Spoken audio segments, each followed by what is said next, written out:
Hey guys, happy Tuesday. So, based on what I've gotten from your responses for our Gothic Literature Check for Understanding, we need to do a quick review. We took these notes in class, and I know for a fact I talked to you about it, so plug in a little more. I know you're at home, but right now this is how we're learning, this is how we're doing school, so you got to push yourself a little better than you have been, okay? The most important thing in Gothic literature is terror. Terror. Terror. Okay? Because remember, we're supposed to evoke this like a sense of like getting inside of your head and sticking with you. Not just bloody, gory ickiness, but terror. That's the most important element of Gothic literature. Okay? So the next thing I want you guys to do, starting today, you have Tuesday, Wednesday, Thursday, and Friday to read it. This isn't due until Monday. Okay? So you have lots of time. Available for you on Haiku is a reading packet to kind of help guide you, because this is a tough thing to read. Okay, this is going to challenge you, which is a good thing, because being challenged is important. Okay, this is going to challenge you, and it's a good thing. Just trust me. It's an interesting story. It's super creepy, and I'm going to walk you through it. You have a choice. You can either read it first, have me walk you through it, and then go answer your questions to make sure you understood how the story worked, or you can listen to me, or you can read through it on your own, then listen to me and see where we're like how you like what you think it sounds like, what you missed, etc., and then go back and do things. Or you can listen to me first, get an idea of where it's going to be, then go read the story. You have a lot of options. You pick what you think is going to work best for you. Okay, at the end of all this, you do have a plot diagram due. So your job is to try on Monday. Your job is to try to figure out what's this plot diagram going to look like, okay? Let's go over it together. So it starts off with, there's a narrator. We don't know his name right away, but he has this guy named Fortunato. He says, "The 1,000 injuries of Fortunato I had borne as best I could. When he ventured upon insult, I vowed revenge." So he says that he injured him 1,000 times. It wasn't that big a deal. But when he insulted him, that's what did it in. He vowed revenge for the insult, because the insult was too much for him to handle, okay? But because he wanted to really get back at Fortunato, like big time. He didn't want him to know at any point what he was going to, what he was going to say. He didn't want Fortunato to know he was going to get revenge on him, because think about it this way. Let's say that someone, say your sister steals your laptop, and you're angry with her. What's going to happen if you go in her room and just steal her stuff back? Are your parents going to get angry? You're going to get in trouble with grandma? Maybe. Okay? Because of that, he didn't want to wind up getting in trouble for getting revenge, because he knew that would not make him feel as good. Because revenge, he says that revenge is the best when you can get revenge on somebody, not get in trouble for it, and they know, but they still know you did it, but they can't pin anything on you. Right? That sounds like the most ideal revenge. So he decides he is going to punish this. He's going to punish Fortunato, but he's going to be very careful about it. And he never does anything to change their friendship. He is very kind to him. Everything's great up before he gets his revenge. And Fortunato is a connoisseur of wine. What that means is he's really good at wine. This is an Italian story, and Italians are known for their wine. And he is really good at wine. He knows the best prices. He knows the best places. He's really good at it. Okay. And he says that he waits for the carnival season. And in Italy, the carnival season is like a month-long party where everyone comes out, and it's kind of like the Dixie Classic Fair, except for it's all day, all night. People don't go to work. Everyone is there. It's like really, really big deal, super exciting. So they're going to carnival, and he runs into Fortunato. And Fortunato has been drinking a lot. So he's already super overly friendly, gives him a big hug. It's like, "Oh my God, my best friend." Because he's been drinking a lot. And he's wearing motley. He's dressed up in almost like it's not like a clown, it's like a court jester, where they have like the big hats that have all the little bells on them, and that have like 4 or 5 different like pieces coming off of it. Kind of what I'm talking about. If not, look up a court jester and you'll figure out what I'm talking about. Because it's like fun. Everyone's wearing costumes and having like the best time. So he gets so excited to see our narrator, And the narrator tells him, you know what? I'm so glad I ran into you because I found a pipe of Amontillado. And I had my doubts. Now, Amontillado is a really fine, fancy wine that's very expensive and very rare. Something that you wouldn't find at the fair. Because, you know, the fair kind of has, like, cheap food. It's, like, delicious but gross. You know what I'm talking about? Okay, same concept at Carnival. You wouldn't find really delicious, high-quality wine at Carnival. You'd find some cheap, crappy wine at Carnival. And he tells him, I found very rare wine, a whole barrel of it, here at the Carnival. But I'm afraid maybe the guy lied to me, but because I had my doubts, I was like hoping you could look at it. You could help me out. Because remember, Fortunato's really, really good at wine.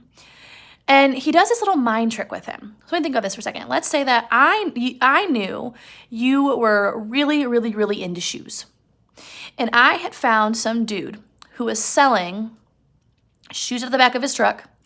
And he claimed that they were brand new and that they were, I don't know, guys, I know nothing about shoes, that they were like the newest Jordans that came out, right? And I know you're good at shoes. I'm terrible at them.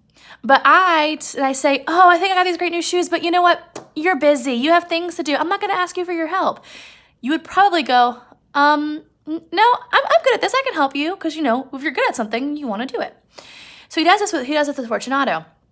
Our narrator says, you know, you look busy though. You don't have to come look at it for me. You look busy. The guy down the street, I heard he's pretty good at wine. I'll have him ask. In the same way where if I said, you know what? I know you're really good at shoes, but I'm going to ask a kid in third period instead. Kind of be like, no, you're not. You can ask me. It would kind of be like that. Same concept, okay? He kind of gets under Fortunato's skin. It's kind of like reverse psychology. He tells him over and over again, you're too busy to come look at this wine. You're too busy to see the Amontillado. And Fortunato's like, I'm going to help you. And he's like, you don't have to. And he's like, I'm going to. And he kind of honestly convinces him to go with him because he's so excited. Okay? And he says, you know what? Come with me then. Come with me. And our main narrator never ever says, come with me. He doesn't. He says, don't, you're busy, don't, you're busy. And Fortunato says, you know what, let's go, we're going now. And so to every other person at this carnival, it's Fortunato who leads them out of there. So it looks like he's leaving of his own accord, right? Like that's on purpose. That's what he's doing. He's leaving them of his own accord. He's ready. That's what he's doing. Okay. And sorry, I thought my dog had to go out, but he didn't. So, you know, he says, and so our Fortunato leads our narrator out of the carnival. So all the witnesses see Fortunato leaving of his own accord. Nothing looks different. Nothing looks weird. He's not being dragged off or anything like that. Just walking on out. Now, our narrator is very, very bright, and he's also very wealthy. So what he did was he told all of his servants, he said, guys, I'm going to the carnival. There is no way for me to check up on you. I won't be back till tomorrow, but don't leave the house. Kind of like, you know what I'm saying? If your parents said, hey, we're going on vacation. We don't have our phones with us. There's no way for us to check on you, but don't throw a party. What are you going to do? Exactly. You're going to throw a party. So he tells his servants, I'm going to be gone all day and all night. I have no way of checking up on you, but don't you leave. So all of his servants leave the house. Now, why do you think he'd want his house to be empty? Now that his house is empty, when he comes back with Fortunato, he has 0 witnesses to place him there with Fortunato. Everyone at Carnival saw Fortunato leaving because he wanted to. And there's no one at our narrator's house there's no one at the narrator's house to see him with Fortunato. It's a perfect crime, right? There's no witnesses. We still don't know what he's going to do. We know there's no witnesses. So he tells him, once they get to his house, our narrator says, you know what? I put the Amontillado down in my cellar, okay? And in Italy, in Paris, in this time period, there's not a ton of land, so everyone has a lot of underground storage, but it's also where you bury your dead, which sounds super creepy to us. And it is kind of creepy. So I've posted some pictures of what catacombs look like on Haiku so you can see too.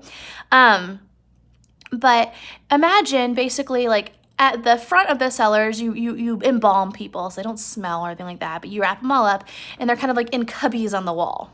Because graveyards are expensive, cities are big, and so you bury your dead in your own location, near your own home. And so he has, lining these walls, he's got like underground storage. It's kind of like cooler. It's not the time period we have refrigerators, so underground is cold. So you put like your cured meat down there, or you put it's a wine cellar, or you put a wine cellar next to the dead bodies. It's weird and it's gross to us. It was super normal for them. But most of the bodies at a certain point, the farther you get down the tunnel, are skeletons. So can you imagine how creepy this place is? Perfect Gothic setting. Okay, so once they get down into the catacombs and they start to walk to go get the Amontillado, and Fortunato starts coughing. And our narrator's like, oh, are you sick? We should go back. We should go back. I think we should turn back if you have a cough. Oh man, that's really tough that you're coughing there. And Fortunato says, no, I'm fine, keep going. So yet again, the narrator offers to let him leave, and Fortunato says, no, let's go. So Fortunato doesn't suspect at all that the narrator's true intention is to keep him in that cellar. Okay? So they keep walking, and the narrator tells him, oh, Fortunato, we have to go back. It's damp down here. You're feeling sick. Your health is so important. You're a man to be missed. You are rich, respected, admired, beloved. You're happy. Your wife's waiting. We should turn back. And Fortunato's like, no, I want to see this Amontillado. That is very important to me. It's all Fortunato's idea as far as Fortunato is concerned. But our narrator, who we now know his name is Montresor, our narrator is quite smart. He's very conniving. He's intelligent, but he knows how to mess with people's heads. So he knows that because he's told Fortunato not to go down, Fortunato now thinks it's his idea. So he's not suspecting anything. And they decide, because it's cold, they are going to share some more alcohol. Now remember, Fortunato was already quite drunk. So he's giving him some more alcohol. So the poor dude's stumbling, okay? And they start talking about, you'll probably find this a little weird if you've already read it. They start talking about their coat of arms. So I'll have a picture of those available for you online as well so you can see. But a coat of arms is basically like your family crest, or a set of images and a motto that represents who your family is and what they believe in. And Montresor's family crest is a snake biting someone's heel while that foot is crushing the snake. And their motto is, no one strikes me with impunity, which means they always get revenge. So not only as Montresor told us that he wants revenge on Fortunato, but that's literally his family's motto, is we get revenge and we do a good job of it, basically. People do not come after us without us going back after them. That's their family motto. So it's kind of like it's almost ingrained in who Fortunato is. His whole family believes that revenge is really, really important. Okay? So they're walking more and deeper into these catacombs. They keep going, and he keeps being like, come on, your cough, turn around. He asked him to turn around so many times. And Fortunato's like, I'm fine, stop. Let's go. And they drink more. Not good, okay? So our poor Fortunato is quite drunk at this point. Montresor's feeling a little tipsy too. And they get back into the edge of a crypt, right? And I'm going to draw for you what this would look like, just so you have, and you know how great my drawings are, so you know, bear with me. Okay? So they've been walking down the catacombs forever, and they come into this little room. It's kind of shaped like this. Okay? In the back of this room is another little, like, closet almost. Okay? So they walk in, they're both right here. And they walk in, it's so dark down here that even their torches kind of start to fade out because the air is very damp, and you need oxygen to start a fire. So they cannot see. Anything over here is all shadowy, and they can't see. So Montresor tells him, go back in that corner over there. I put the Amontillado in there. So our dear drunk Fortunato walks on over here. And he leans his torch forward. And when he looks in, he says, but but where is it? He can't see it. He steps all the way in this little tiny closet, essentially. And once he does, Montresor pushes him against the wall and shackles him to the wall because he had chains waiting there for him. And Fortunato, remember, he's drunk and he's expecting to find a whole barrel of wine. So he's very confused as to what's happening. He's like, what is this? What's going on? And Montresor starts to laugh. And he takes a step back. He's like, oh, you think we should leave now? Well, too bad. I already made you that offer. And he says, I want you to touch the wall behind you, because he's chained him to his arm, both his arms and around his waist. He's been chained in both spots. So he can't move. His arms are stuck. His waist is stuck. He starts to fight to get out because he's been chained to the wall. And that's kind of scary. And he wasn't expecting that because this man's supposed to be his friend, right? And he's worried. He's scared. And and Montresor tells him, touch the wall. You'll notice it's really damp. And you know what? My health is bad, so I should probably leave. And he starts to walk away. And Fortunato's like, what about the Amontillado? Fortunato, there's no Amontillado. But Fortunato is so, freaked out that he still hasn't figured out what happened to him. And so Montresor takes out